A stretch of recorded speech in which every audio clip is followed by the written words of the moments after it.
When you retire, never give things away to your children lightly, especially after your 70th birthday. In an era where family bonds are often strained by the challenges of modern life, the story of Mr. Johnson offers a fresh perspective on parental love and expectations. Imagine dedicating your entire life to raising and supporting your children, only to feel forgotten and unappreciated in your later years. Mr. Johnson and his wife, once devoted parents who spared no effort or expense to give their children the best start, now find themselves at a crossroads. Their story reminds us that while parental love is boundless, it sometimes needs to face the harsh reality of shifting family dynamics.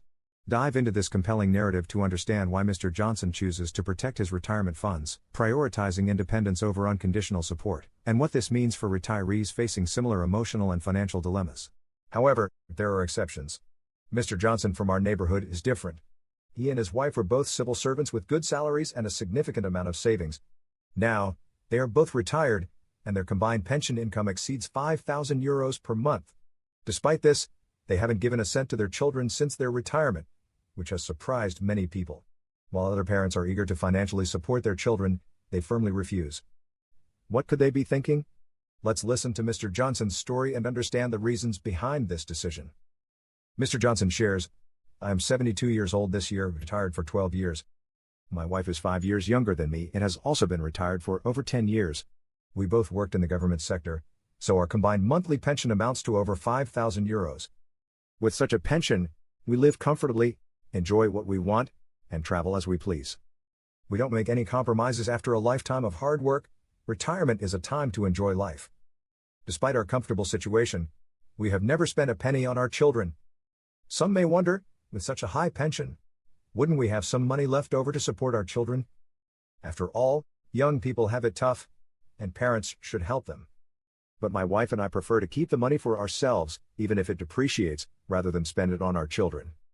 He continues, "Our actions aren't heartless. We've observed the behavior of our two sons, which has left us cold. My wife and I have had a tough life, and know how painful poverty can be. When our life improved after entering the public sector, we were very caring and loving toward our two sons. However, we had boundaries. We didn't skimp on their needs, but we resolutely refused to spend on things they didn't need. Perhaps because of my philosophy of moderation and tact, both sons always behaved well. They excelled in their studies, were admitted to prestigious universities, graduated, found jobs in big cities, got married, and had children. Everything went smoothly and steadily. Many people admired us, saying we had raised them well. Our sons became white-collar workers in large cities and succeeded in their careers." Mr. Johnson adds, "Even though both sons excelled, my wife and I did a lot to help them build their families and careers. After our eldest son graduated, we arranged a job for him in a state-owned company through a contact. When he got married, we paid the down payment for his new house, about €100,000. Later, when he bought a car, we contributed €5,000. As for our youngest son, his field of study was relatively niche, making it difficult for him to find a job after graduation. So, we paid for further studies, and he didn't find a stable job until he was almost 30. When he married a woman from another province, we spent more than €50,000 on the bride price. Additionally, we bought houses for both brothers, spending all our savings of half a century." Mr. Johnson continues, "Later, they both had children, so my wife and I retired early to care for them. My wife retired at 50 to take care of our eldest grandson, and I retired at 60 to take care of our youngest granddaughter. It wasn't until the two children started school that we could rest. We gave everything for our two sons, thinking that our selfless devotion would eventually lead to them taking care of us. But in the end, there was no respect, only a desire to live off us. Where there are usually old people, there is a home, and children should often come home to visit.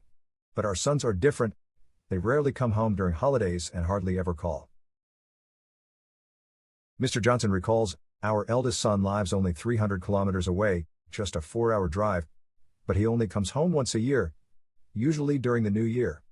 Every time he comes, he arrives empty-handed and leaves with gifts. I remember a year when the neighbor's children brought bags full of goods and gifts for their parents, while our eldest son was very stingy. He drove his SUV home but only brought 2 pieces of clothing for my wife and me, with no New Year's gifts. While other children gave their parents red envelopes on New Year's Eve, our eldest son never did. Only the grandchildren were thoughtful enough to give us their red envelopes. Before the new year was over, our eldest son left and took the New Year's goods we had prepared for the family with him. Mr. Johnson continues, our youngest son was even worse. When we bought a house for him, he asked for money to buy a car. When he asked for money, his tone was like that of a bandit, directly saying, "Dad, I want to buy a car. Transfer 70,000 euros to me quickly, do it now."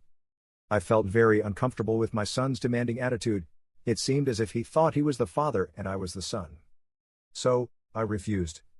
Even though we could give him 70,000 euros, I didn't like my son asking for money this way, especially since he already had a car.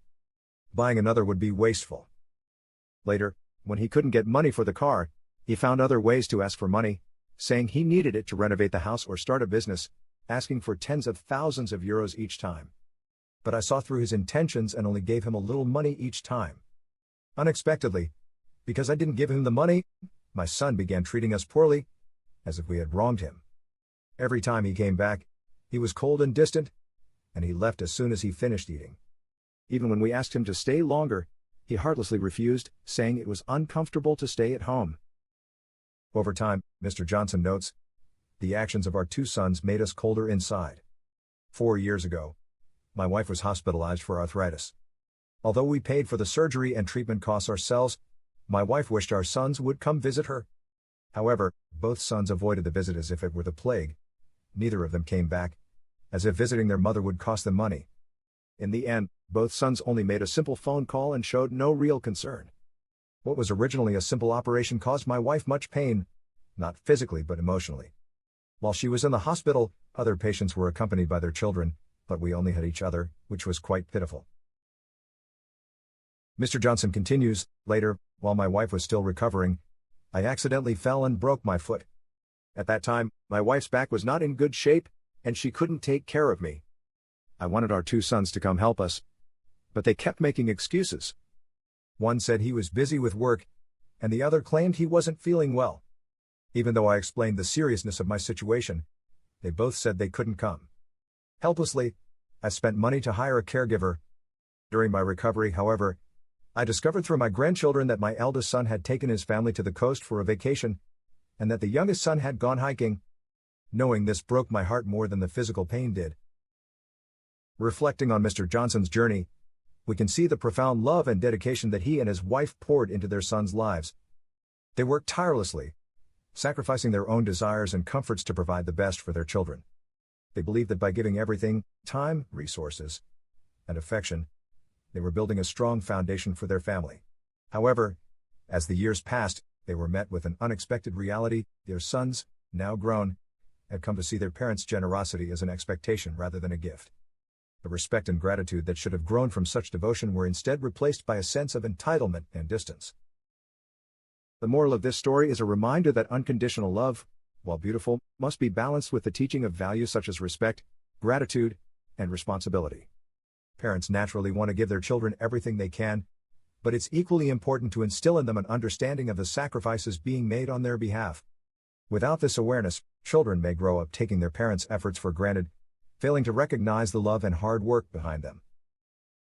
Moreover, the story highlights the importance of setting boundaries and encouraging independence. Mr. Johnson and his wife gave everything without asking for anything in return, believing that love should not come with conditions. However, this approach led to a lack of appreciation and a weakening of the bond between them and their sons. True love within a family is reciprocal. It involves both giving and receiving, both support and acknowledgement. In the end, the Johnson's story teaches us that while it's natural to want to shield our children from hardships, it's equally important to prepare them for the real world by teaching them the value of hard work, the importance of mutual respect, and the power of gratitude.